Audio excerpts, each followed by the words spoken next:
Good evening and welcome to UBC News tonight at exactly 10 p.m. My name is Sharon Kyomugisha with Mugalu Mohammed in Sign Language. We'll take a look at our top stories of the day.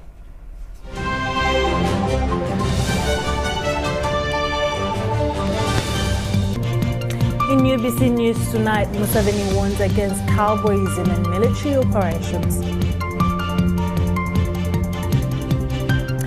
Still to come, NRM cadres ask government to give Nabanja more security. Uganda's Kathleen Noble fails hurdle as boxer Nanzili prepares for action. And still in our sports news, Uganda bows out of Cecafa after 1-1 draw with Tanzania.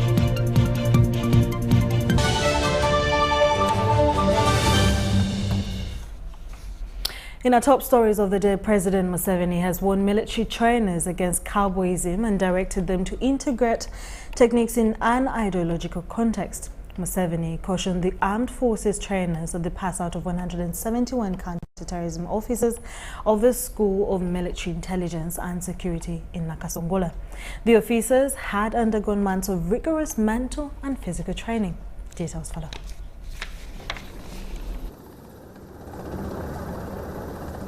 The youthful military officers dry practiced 8 action-packed drills during which they will respond instinctively and without delay to enemy fire while running, crawling, jumping and shooting at targets set at 25 meters, 50 meters and 100 meters and neutralizing them in seconds. President Yoweri Museveni keenly watched their moves and skills.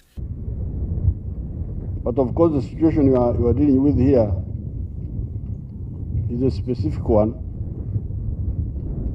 of close combat. But it's a good beginning because it gives you confidence, because even when you are in a bigger conflict, it still works, it still helps. These techniques, you need to localize them. Don't just take all of them and you think that they would work. The graduates have undergone training in combating terrorism, violent extremism, cyber threats, politically motivated violence, and threats that transcend borders. Museveni, however, warned against cowboyism and directed the trainers to integrate techniques in an ideological context. You use their training for this group to develop battle drills that are correct. Yeah, otherwise you can make mistakes. Secondly, don't look at yourself as cowboys. We don't want cowboyism here. Because if cowboyism could work, the Americans would not have been defeated in Vietnam. Because they go with all these techniques, but without ideological context. Museveni, who had prior broken ground for the construction of the Military Intelligence and Security School, estimated to cost 40 billion shillings, commended Major General Abel Kandiho, the in-charge chieftaincy of military intelligence, for ensuring that the training is done by local trainers from the Uganda People's Defense Forces, which has built their capacity and pledged to build the military school to a full professional institution. Sir, the school, which initially conducted only basic intelligence courses for both intelligence officers and militants, has since developed capacity and upgraded to include intermediate and advanced intelligence courses, as well as specialized training. The Chief of Defense Forces, General Wilson Badi, said the completion of the training by the elite forces is part of building a professional army that is modern, effective and efficient to contribute to regional peace. At least 175 officers graduated, among them were 5 women. The overall best student was Private Tonjere Kenneth. The most professional was Private Imalingat Gabriel, while the most disciplined was Private Wambale Leon, and the best female student was Private Namuhoma Madina. Dennis Igoa for UBC News. Well, congratulations to those that have passed, and there happen to be 171. In more stories, National Resistance Movement cadres who have supported the government of Uganda for a long time have condemned the enemies who have started threatening the Prime Minister Robina Nabbanja over her work. They now want her security beefed up to prevent any possible bump off. This was during a meeting at Teak Hotel, Kawempe, near Kampala. Prime Minister Robina Nabbanja this week intimated that there are people threatening to bump her off due to her relentless campaign against corruption. Of course, if somebody can drive from Kampala up to my home area to look for a brother, my brother, who is a town clerk in the village, to ask him such a question, it seems there is something is wrong. The National Resistance Movement cadres have now come out to express their disappointment over the threats from the alleged corrupt people who they say are fighting the hard-working Prime Minister. Matua Job Richard, NRM cadre, wants President Museveni to address this issue before the Prime Minister thinks of resigning and have the said mafias apprehended. Don't get intimidated. Don't get scared. We are ready and we will mobilize all right-thinking Ugandans to defend you up to the final dot, even if it costs for our lives. We will protect you, we will be your human shield. What we need from you, continue with your good job, expose all of these idiots, my president called them pigs, and we shall do the needful. He has also requested the president to increase the security of the Prime Minister with immediate effect. It is ready evidence that she's been threatened. We don't need to delay and see again the likes of incidents we had with the General Katumba Wamala again. We should not make that mistake anymore. Let our president order for the commandos under SFC to be deployed to guard her, including her properties like homes. Investing in technology. If anything can happen, waba wekibaddewo ku motoka ye oba ku bulamu bwe gyali ne gyasula tufuna instant signal ne government enfuna report nasobola okuyambibwa. These cadres also want the permanent secretary from the office of the Prime Minister to be arrested for giving a false report to the Prime Minister over the COVID-19 substandard relief in Kasese. We request that the permanent secretary that he gave Prime Minister a wrong report be arrested, charged, and prosecuted properly, or that Prime Minister should be retired in the public interest. In fact, if you say retire somebody in the public interest, this would be the first culprit, if any. Dongo Shema Frederick, a cadre from Butaleja, revealed that they cannot afford to hold their hands and watch the said mafias threaten the Prime Minister, who is fighting corruption in the country. The President of the Republic of Uganda intervenes faster. Mr. President, sir, the problem our good Prime Minister has now unearthed.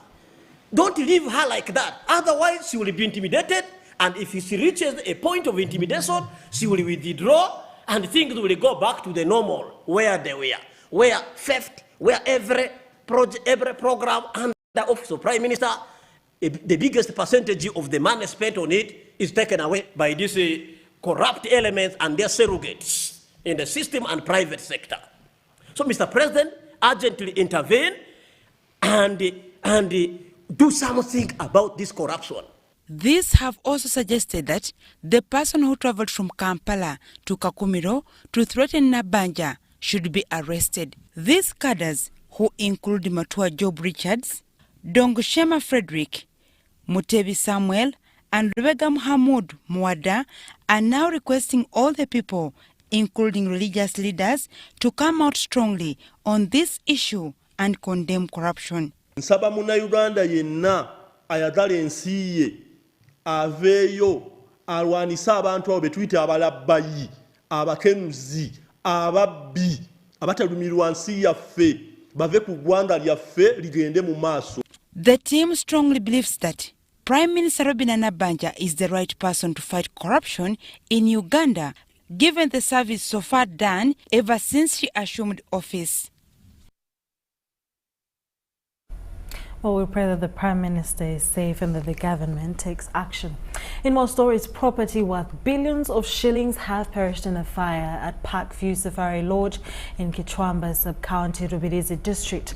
The fire reportedly originated from the burning forest of Queen Elizabeth National Park. Authorities at the Parkview Hotel have pinned Uganda Wildlife Authority over negligence. Details in this report. Shema Municipality Member of Parliament Dickson Kateshumbwa is counting losses after his Parkview Hotel was reduced to ashes last night.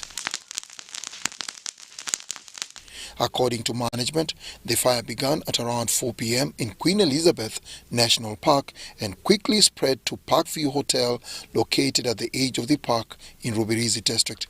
15 of the 20 grass-thatched cottages were burnt to cinders, including the main restaurant. 4 days back, we had fire, and the poor people came up to here to ask whether we are safe. And they went and worked on that fire until they contained it. Yesterday, I don't know what happened. That one is a question to be answered by our people. Kateshumbwa Dixon says despite several meetings with Uganda Wildlife Authority on proper management of the fires in the park, there has been no compliance. They are supposed to create a buffer line when they are burning, and that's what they used to do for this sector. But we've been told by the team here that they didn't, and the park has been burning, as you can see, all over. And yesterday there was the fire came, invaded the lodge. There was a lot of wind. So out of the 20 cottages which we have here, 15 has been totally burnt down, plus the main restaurant. And as you can see, the damage is very huge. These cottages are made of grass thatched because of the concept here for tourism. We have invested a lot. We have a lot of loans to pay from the banks. But UWA Communications Officer Hanji Bashir denies allegations of the authority having started the fire, since they have not set any management fires since the year began. As far as we are concerned as the Uganda Wildlife Authority, nothing happened. We have not burnt any management fires in Queen Elizabeth National Park ever since this year started. Therefore, the allegations are unfounded, they are untrue, and they should be ignored. However, the Member of Parliament of Katerera constituency, which also neighbors Queen Elizabeth National Park, Haj Muhammad Katoto, says UWA has no authority to deny, since it's not the first time the same is happening. Yourselves, you have taken your cameras there. You have seen how the fire started. They are even still burning more. And they used to burn and leave this area, the area which is near the hotel. They would always stop before the road of going to Jakana Hotel. They would always burn the other side. But shockingly, this time I don't know whether they were drunk or what, they just decided to burn also this side. The management of Parkview Safari Lodge now wants Uganda Wildlife Authority to take responsibility and compensate them for the losses incurred.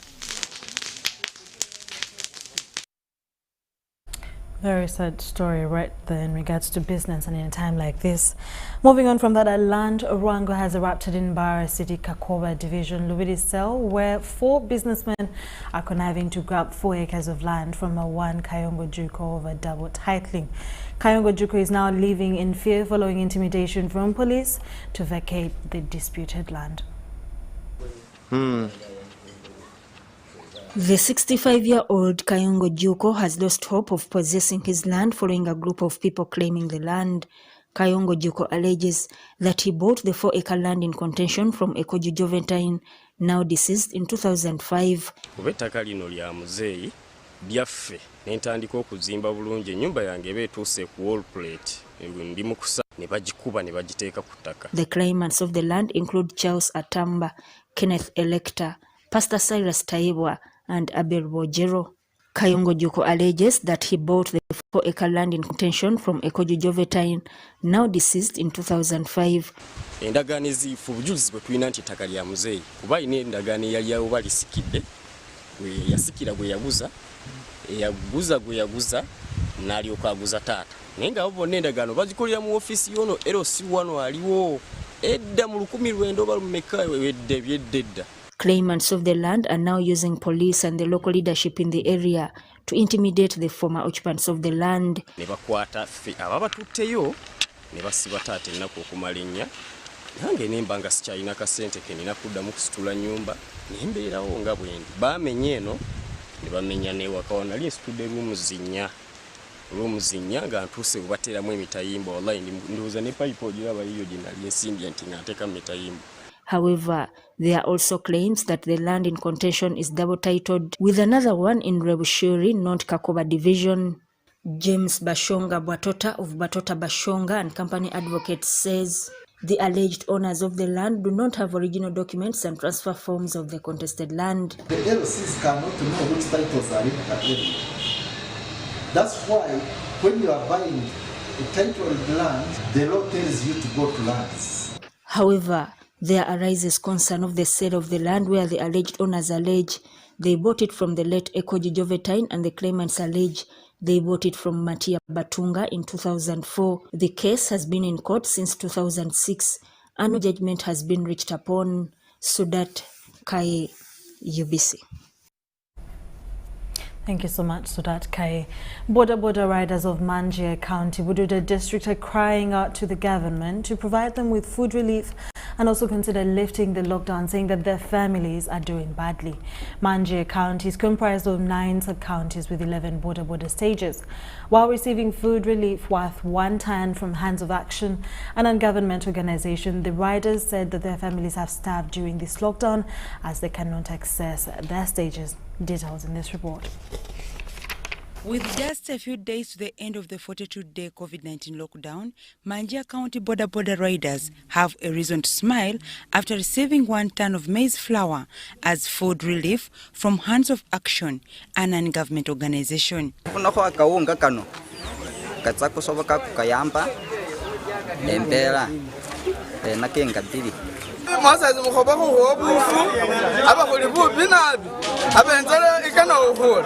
While receiving this relief, the riders explained the hard life they are going through.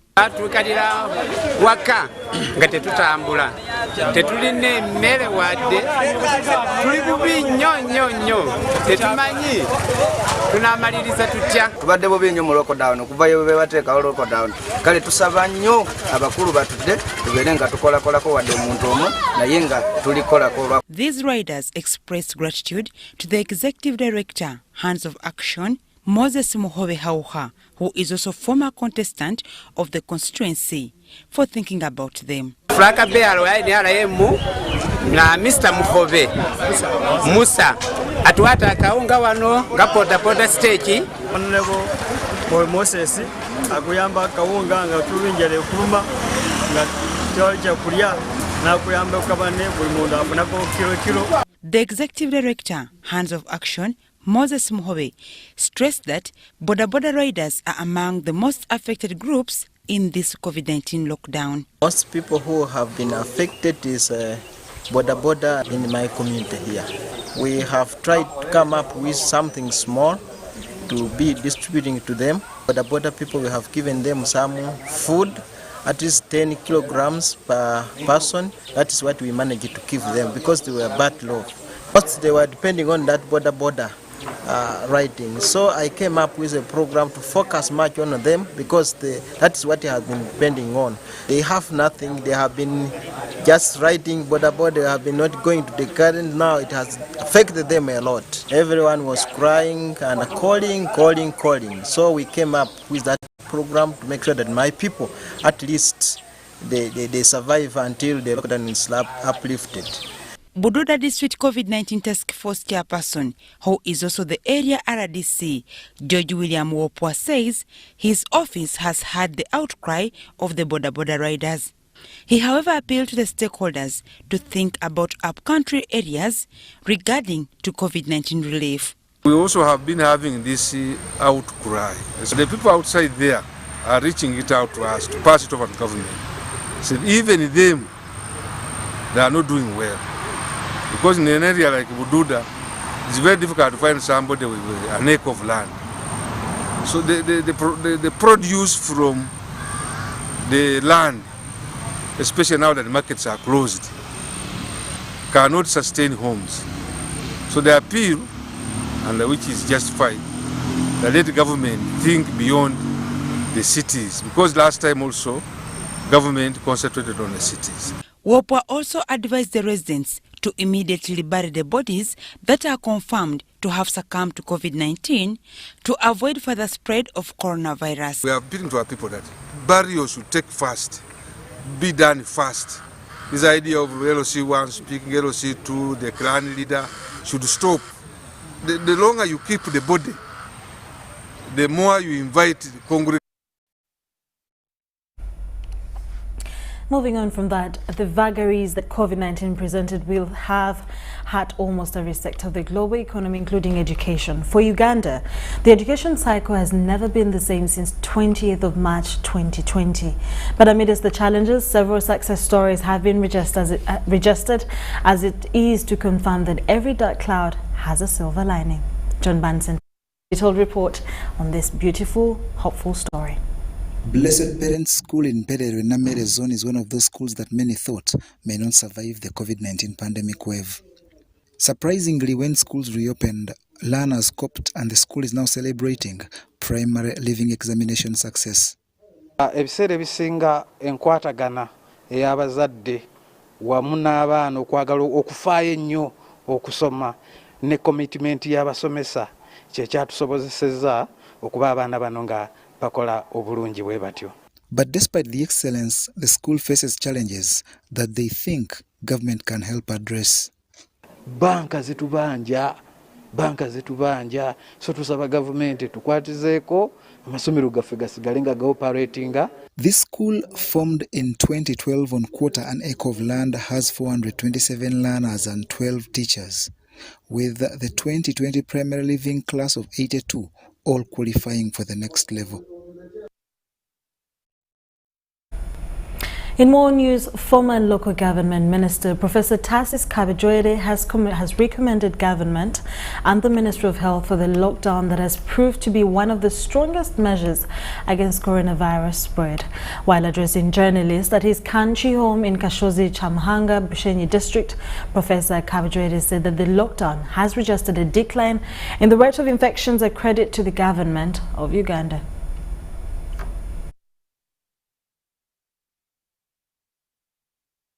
It's not unique to Uganda.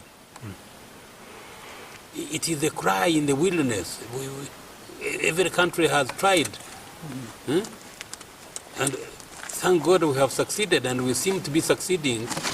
That is the decline now in the incidences of infection. This is, it's nobody knew the answer. Look at Trump. Did Trump do a good job? You think? You know? Look at these countries, Spain and all these, you know, even Britain and so on. So, really, it is all groping in the dark. You know, try and be president for one day and see how you'd make it. What decisions would you make? Listen to advice. Listen to many voices. Don't trust somebody because it's your parent or your father or your mother if he or she doesn't know. Try to get to people who know. Don't get treatment from anybody. Even there are people faking this new drug. So even to get is it Covadex or whatever? Covadex. That one, make sure that you are getting the right one, not the fake one. Because, you know, human beings are such an incredible lot of creatures. And that's why they missed Eden. And that's why there is hell. You know? Now people are looking at this situation as an opportunity to make money. For what purpose? So, Ugandans, this is the situation we are in. Not caused by Museveni. Quite interesting remarks. But moving on from that story, Boda Health Center 3 in Arua district has established a mini theatre to undertake minor surgeries like hernia and other forms of swellings on the body at the facility. The mini theatre was established by doctors at Boda who used the available resources at the health facility as Arua local district government and some local partners supported the initiative. For minor surgeries, locals from Arua district and Upper Madi, Okolo County, who use Boda Health Center 3 for their medical services, travel many kilometers to access such operations at Kuluva Hospital, which is near Arua City, or Arua Region Referral Hospital in Arua City. Lack of surgical services in government health facilities of Arua district has left citizens in the district to rely on church-funded, privately owned Kaluva Hospital or Arua Regional Referral Hospital, which are expensive in terms of transport and other medical expenses.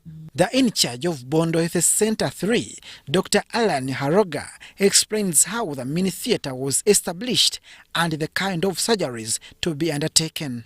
Using what they call result-based financing, this facility received what they call the starter capital for improving services. So some of this money we voted it and tried to bridge the gap that the instrument that we initially here had. And it is on this background that we have tried to put what they call a mini theatre that can handle some of the basic surgeries. Things like herniorrhaphies, hydrocele, excisions. We feel with the human resource that we have, with the instruments that we have, we can start doing those surgeries. Arua District Health Officer Dr. Paul Dwileba says having a theatre at Boda Health Center 3 has been a long-term plan for the district that started by posting the 2 doctors at the facility. You cannot post a doctor if you don't have any dream to have this facility upgraded. The second plan is this exercise that now is seeing us to do mini operations, and these are really local operations, hernias, so you can go ahead and communicate to the community. Those who have swellings, they should come and they are assessed. And if it's within the scope of this facility, they will operate them. Kuluva is not very far. It is good that a recommended medical doctor is going to give a referral for such a person to go to this. So our next phase is for infrastructure. We're looking for a theater for this place. The ministry has agreed to give us an inpatient department, and also we shall be looking towards an X-ray. If we can't achieve the health center for us, our eyes are on a hospital. While opening the theatre on Friday to start operations, Arua District Chairman and the Assistant Chief Administrative Officer of Arua, Sandra Ewachabo, thanked the in-charge of the health facility, Office of the District Health Officer and partners for establishment of the mini theatre that they said will help the communities a lot. Thank God, because our people have suffered enough. It's better to have some of these cases here. Believe me or not, there are some people dying here with the hernia because they don't know where to go. I think this is a nice beginning, Chairman. When we start like this, it means that we are going to another height. So we really want to thank the health facility staff and the community who have been supportive. Arua District Chairman Alfred Okwonzi also appealed to the central government to think about elevation of 2 health center 3s in the district to health center 4 status because of high demand for medical services in the district. This is a district that we did no health center grade 4. We did no hospital. Today, I want to appeal to government to help support Arua district to establish 2 health center grade 4s, 1 in a Boda Health Center. Currently, the residual Arua district, which comprises of Vura County alone with the 4 sub-counties, has no health center 4 and is relying on the 2 medical doctors who are at Boda Health Center 3. The health facility helps people from the 3 sub-counties of Arua district and Madi Okoro district. Abdul Nasser Lubrama, UBC News. The Deputy Resident City Commissioner, Machindi Division, has warned residents against food relief distribution exercise that attracts crowds.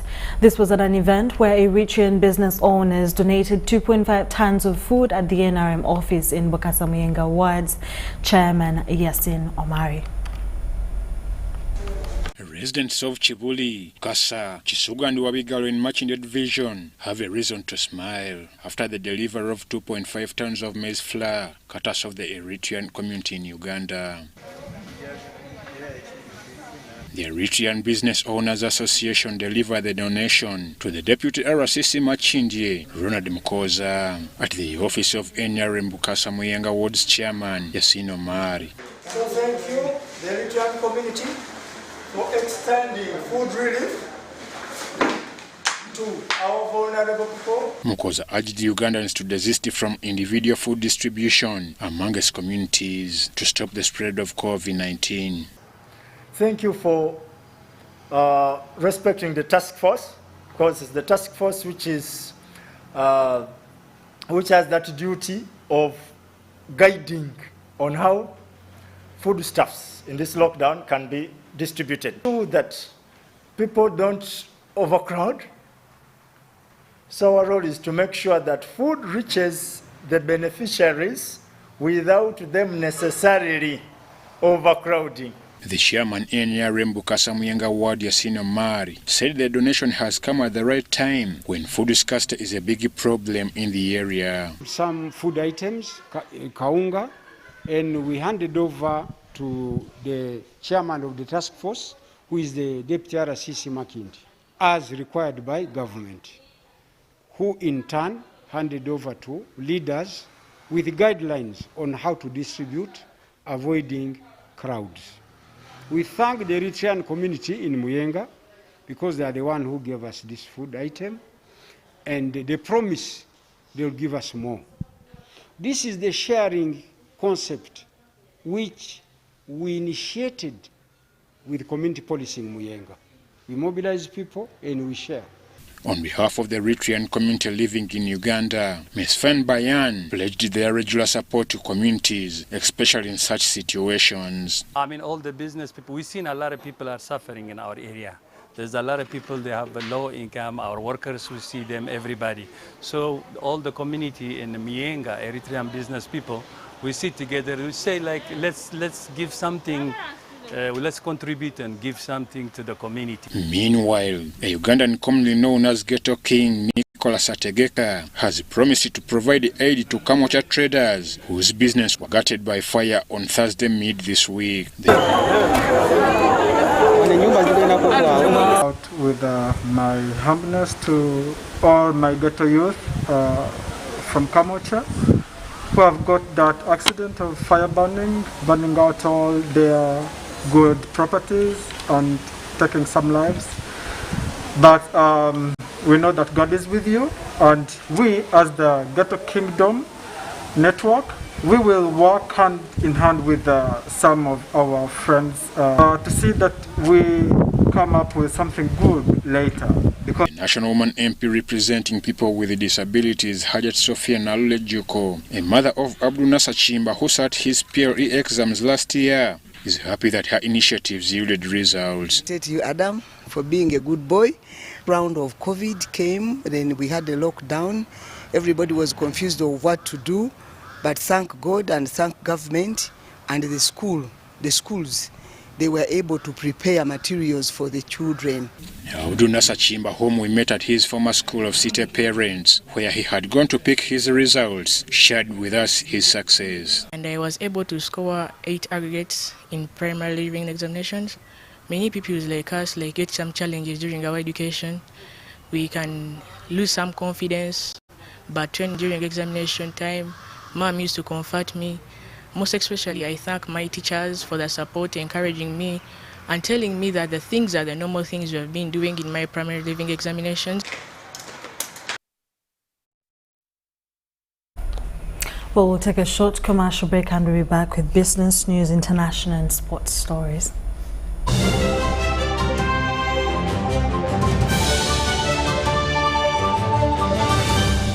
Today in history. It was 24th July 1964 when the Johannesburg railway station exploded during the evening rush hours. This explosion resulted in 2 deaths of 1 person and severe injuries to more than 20 others. It later emerged that Frederick John Harris, a teacher and a member of the African Resistance Movement, was responsible for this incident, and he was charged with murder and 2 counts of sabotage. Harris was convicted by Justice Lodoff and sentenced to death.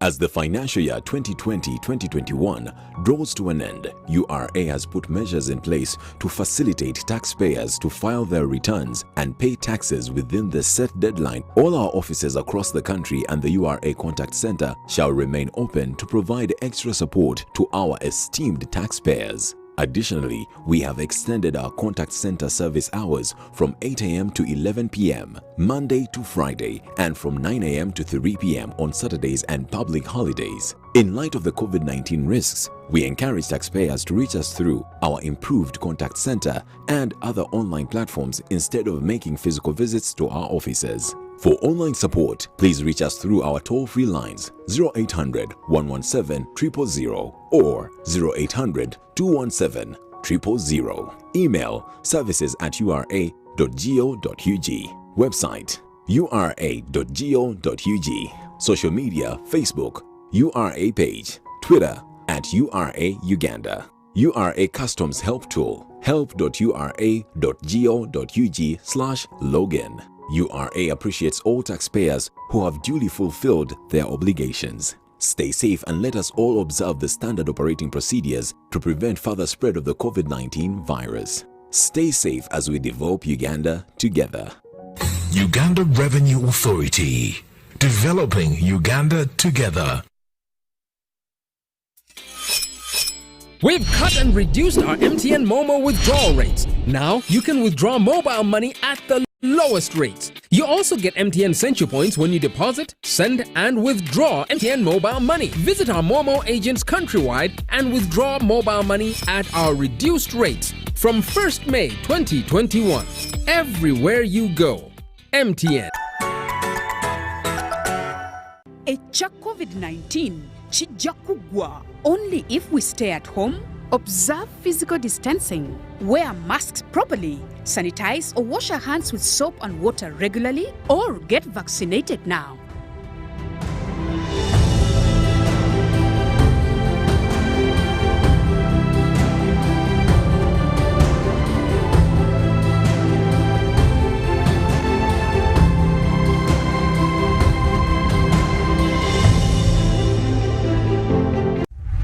In efforts to improve quality assurance and Uganda's competitiveness as a tourist destination, Uganda Tourism Board is set to undertake a nationwide grading and classification exercise of hotel and accommodation facilities. As a member of the East African community, Uganda subscribes to the East African Grading and Classification Criteria, a system denoted by stars ranging from 1 to 5.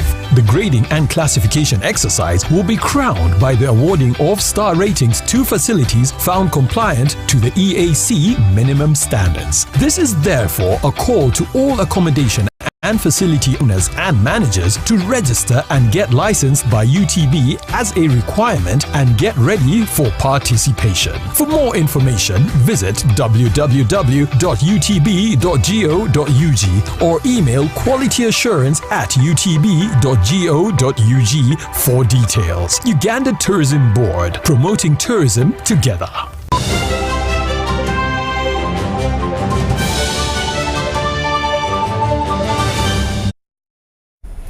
You're still watching UBC News Tonight. In our business stories, Uganda Industrial Research Institute Executive Director Professor Charles Kwesiga has encouraged the youth to be innovative during this tough time of COVID-19 pandemic.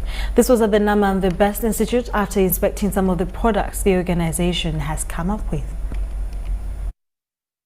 It is now a year and some 4 months since Uganda started battling COVID-19 pandemic.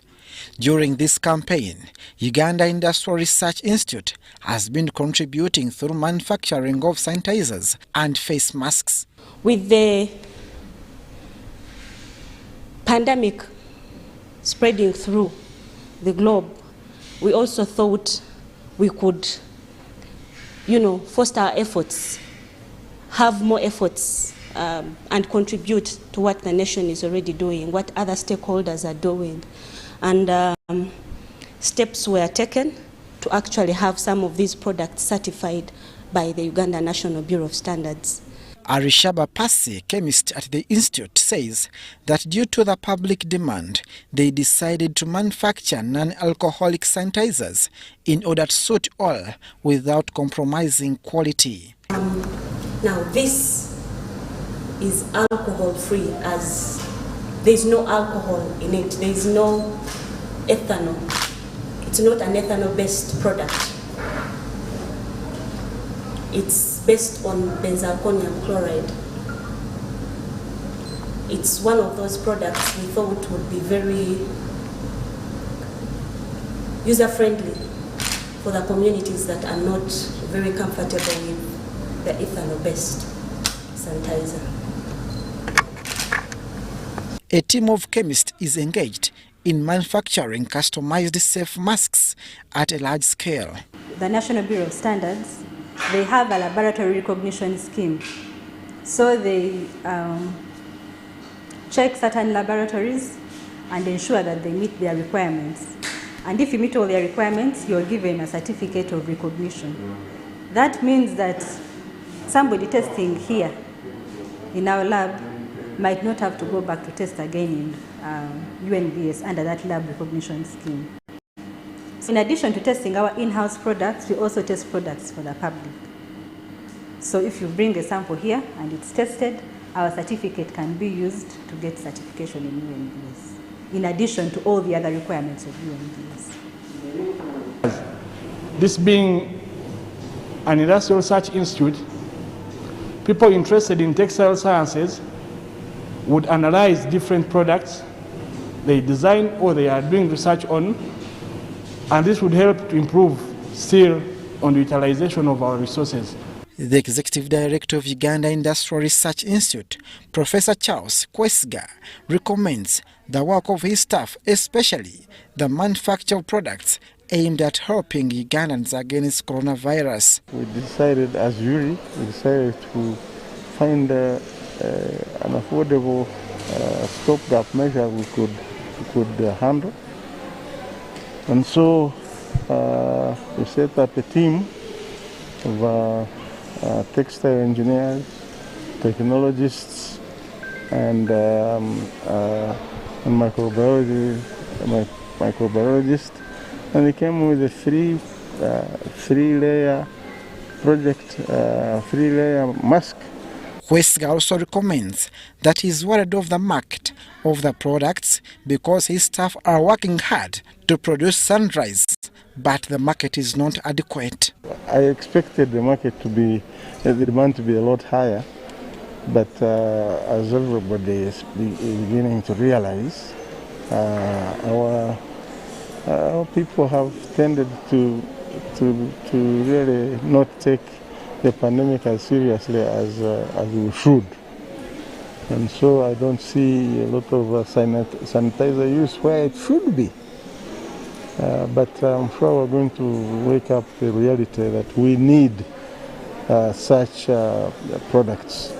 Mask makers applaud Uganda Industrial Research Institute for the good cooperation and employing them during this lockdown. We are working in lockdown and they are paying us well. We have a daily target of 100 per day, and we are expected to make 600 after a week. Those are 60 days. So far we have no challenges. Everything is in place in time, so I can't say that we have any challenges per now. Kenneth Tanaba, UBC News. Despite having had a thriving salt trade for close to 9 centuries, Uganda's salt extraction has largely remained rudimental and carried out by local artisans. Katwe Salt Lake in Kasese district has for centuries been a source of rock salt for domestic consumption, livestock, fish preservation and for export with no value addition. The situation is not different at another salt extracting site at Kibiro in Hoima district along the shores of Lake Albert, where the technology used is no better than that of before industrial revolution. Salt is already now. After removing it in this can, it is being taken to Chigorovia for market. For centuries, Uganda has been a leading exporter of rock salt, though ironically, it is now one of the leading importers of edible salt.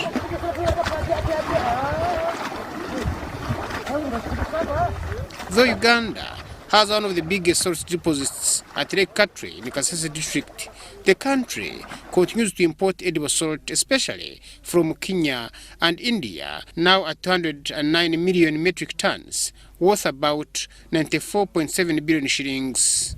We used to have many lorries here from Zaire, from Rwanda, and Kampala to lie. But now the borders crossing is not very easy. However, a salt processing factory recently opened in the UK district and is likely to save the country from this financial loss. You see that you work hand in hand with the Wananchi here. Thank you. Because you see it's a very big population. Yeah. We know where to put it. Yeah. What answer will I give to my bosses if I misplaced? Yeah. So please try to be conscious whatever you are doing. We also need investors and to protect you. The last time Uganda established a salt factory was in the mid-1970s, but colluded, leaving the abundant salt resources in Lake Katwe at the mercy of artisan miners. In our local language, we have what is called mahwite. That one, it has the high price. We have the black salt, rock salt also. That one is on lower price. Even we have another salt is called it's for making ghee. They nicknamed it, calling it binyangoma. It is white, looks like a ghee also. It has the nice sample. That one is the last layer at the bottom of the The good news, however, is that a project for mining minerals in Katwe Salt Lake, spearheaded by government in partnership with Shining Star Limited, a Chinese company, is to start extracting salt and other minerals from Lake Katwe. When we start dealing with these investors, having put in place that salt factory, then everybody will be running to Katwe, because life will have come back to Katwe. Will come back.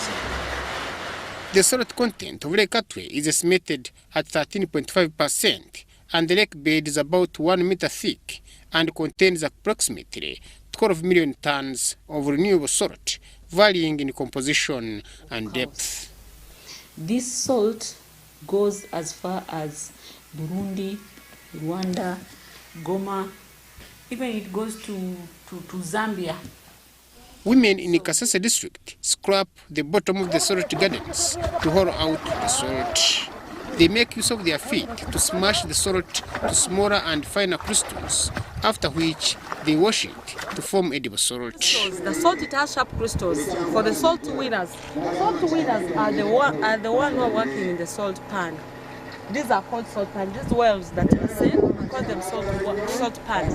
The owners, the landlord, we call them salt winners. Also, we get some workers. Then you find the workers, they are totally badly because they are looking, they want to survive. They will not fail to work since the salt it has, the crystals are very sharp. Meanwhile, they are looking for the money and they will work, they keep on working. On the other hand, Chibiro Salt Gardens in Hoima district is on the land controlled by Bunyoro Kingdom and has for many years provided salt to the region. This is salt soil, as you see it here. It is being kept here forever and ever. After being kept here, it is up to you. When you want to prepare, you just come here and dig and you sprayed it here.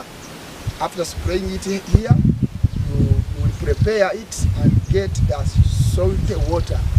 After getting salty water, you take it at home to be boiled. After being boiled, we get the real salt. Traditionally, it is the women who carry out salt production, as it has been in the past. Munyo guno tuli hanu kibiro. Kichoka kya kibiro. Ado munyo guno birungi bitugufunamu. Tugwanika obutumara ntutwara mu katale. Tufunamu akasente kokuhereraho abana baitu. Tufuna akasente koguraho emmere. Hanyuma tugaruka.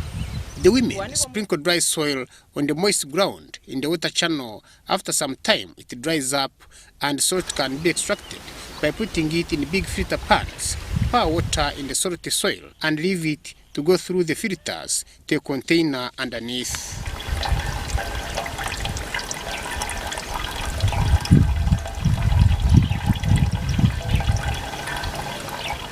The salt solution is then boiled until what is got is salt crystals that are piled to make good cones ready for the market. Guno ekisura nicho kiri. Amezi gachamukire gawamu ate yasigaramu omunyu. Ati then najja kuika process yokukora nkaguli kuyihura. Ekitugobora hakulia kubura bugenge hari na twahu. Habimana Deo reporting for UBC News.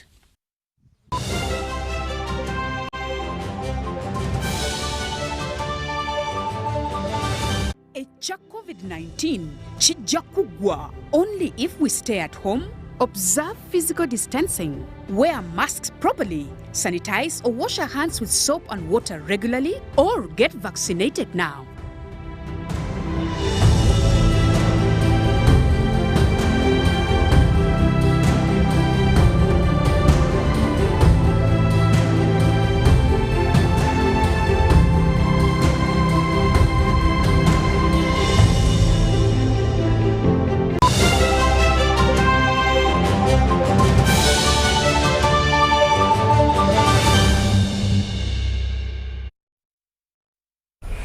Now, from the international scene, firefighters say their search for bodies in the rubble of the collapsed Florida apartment block has finally ended, but one victim remains unaccounted for.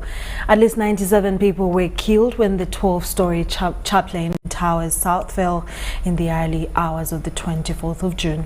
But the remains of a 54-year-old Estelle Hedaya are yet to be identified. Her family says that the official end of the search has left them feeling helpless and worried she will be forgotten.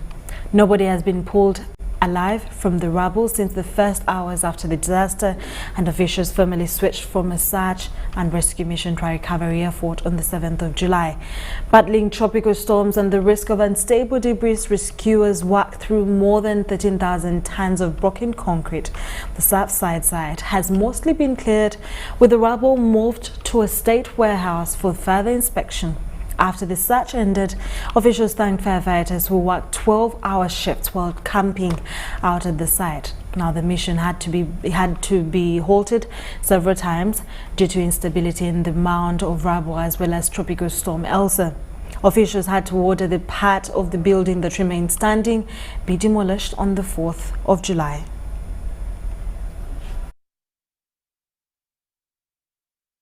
Providing closure to families was the ultimate test of everybody here, and I think we did our best to do that, and to make sure that everybody knew that we were in it 1,000% to make sure that they had the closure they needed. Well, we pray that the Lord comforts all those that lost their loved ones in that building.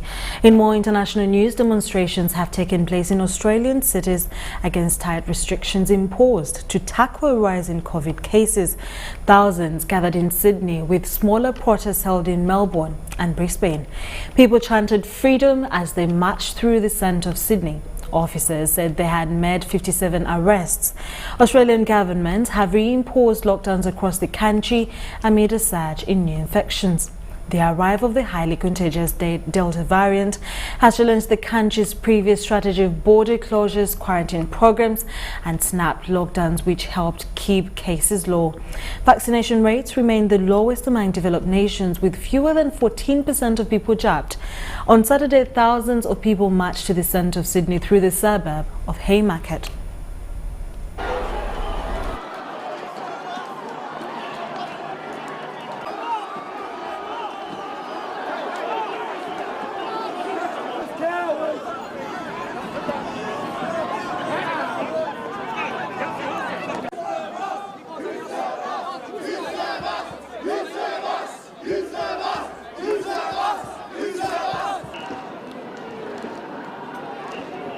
So far, more than 90 infringements have been issued. 57 people have been charged, some of them with multiple offences.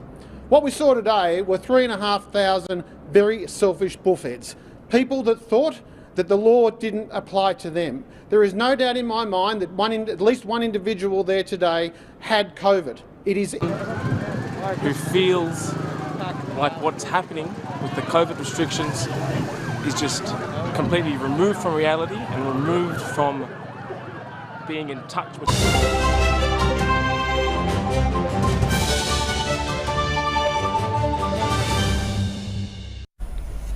In our sports stories, Uganda's first ever roar of the Olympic, Kathleen Noble has finished third in the roughage event. Now she thus failed to make the quarter-final grade, but is still in for the classification games. Attention now turns to boxing, in which Catherine Nanzidi gets Uganda underway. Kathleen Noble's chances of qualifying to the quarterfinals of the women's single-sculls rowing event have been dashed after finishing out of the qualifying slots in the repechage. Noble had failed to qualify direct and in the repechage also fell short, but will now contest for classification.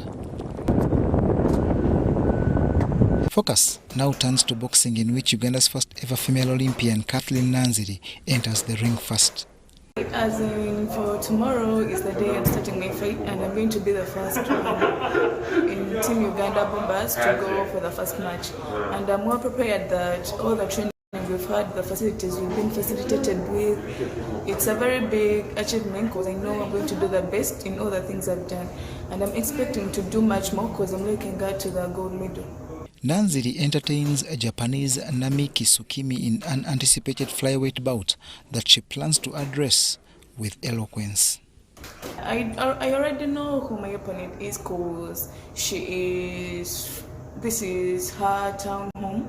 And it's a bit nervous, but not that nervous because even when I did go for the qualifiers in Senegal, I did face the Senegalese, and it wasn't that bit of scary because we are the same people, and I know I'm gonna make it because I think even if she has more exposure than me, I know I'm gonna make it to the end cause. I did all my best, and I'm willing to do all I can so that I could win this fight. Uganda sent 25 athletes to the 2020 Tokyo Olympics, most of whom are runners whose action starts next Friday. John Barnes, Centum, reporting. Uganda has failed its bid to win the Cecafa U-23 Challenge Cup following its 1-1 draw with Tanzania not being enough to see it out of Group A. Now, this tournament was played out in 3 groups, with the top from each earning a semi-final berth. Unfortunately for Uganda, that drew its opener with DR Congo. The latest result against Tanzania that earlier beat DR Congo isn't enough.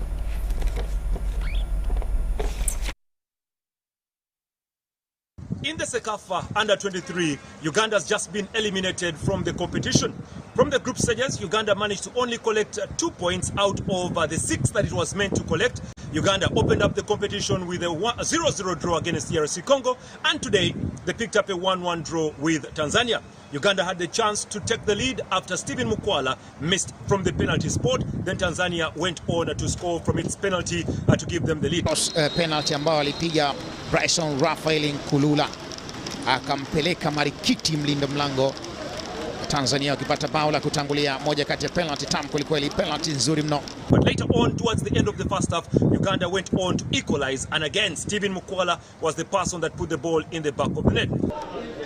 Beki wa kushoto Uganda rusha mpira ndani kule, unagongwa kichwa, unaondoshwa anauongezea mwendo tena, lakini bado Uganda wamelisa kama lango la Tanzania. Mpira mnyunyizo ule wa kichwa, nafasi ile eka ndani kule, ameandika bao la kusawazisha Stephen Mukwala. Now this guarantees Uganda with only 2 points, Tanzania with 4 points, and Tanzania crosses over to the semi-final at the expense of Uganda. From Group A, Tanzania 4, Uganda 2, and DR Congo with 1 point in the entire action. Now the question we shall be asking is, what has happened to the Uganda team that qualified to the semi-finals of the Under-23? And it's the same team that actually has played today and failed to get out of the group stages. Reporting for the Cecafa Under-23 here, my name is Boda for UBC Tonight.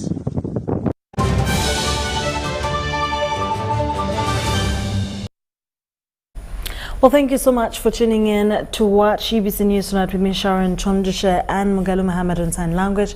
From the team and I, have a lovely night, a great Sunday to all those that will be tuned in to pray or, get something that rejuvenates your spirit. Well, good luck. Have a lovely night. Thanks for tuning on UBC. Once again, Kutesa Mili with your weather update. We are still experiencing strong winds over Lake Victoria and across the shores, so please, those who are using the lake, stay warned and take precautions. Getting back to the weather side, we are having a ridging over the tip of South Africa that is pushing in the hazy and dusty wind towards the southwestern part of our country. That's bringing the hazy conditions towards that country. But the northern is still experiencing light showers because of the rain, but is still confined in that area and the local effects. Tomorrow morning, we expect to wake up with sunny intervals in most parts of the country, apart from some few areas still across low shores and the eastern part of our country and that area of Arua. Afternoon hours, we expect a continuation of sunny intervals in most parts of the country still, apart from some few areas in Karamoja region is expected to have light showers.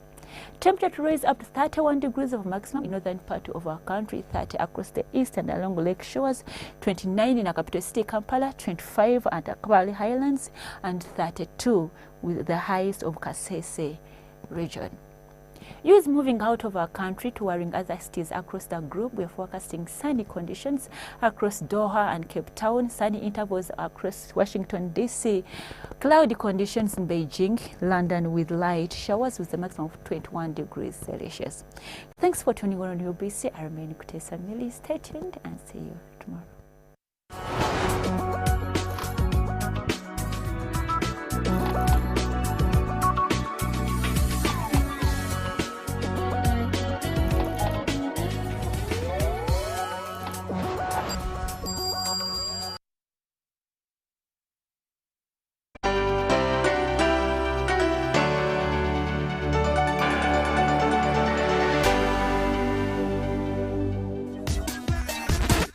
Hello, I'm John Russell.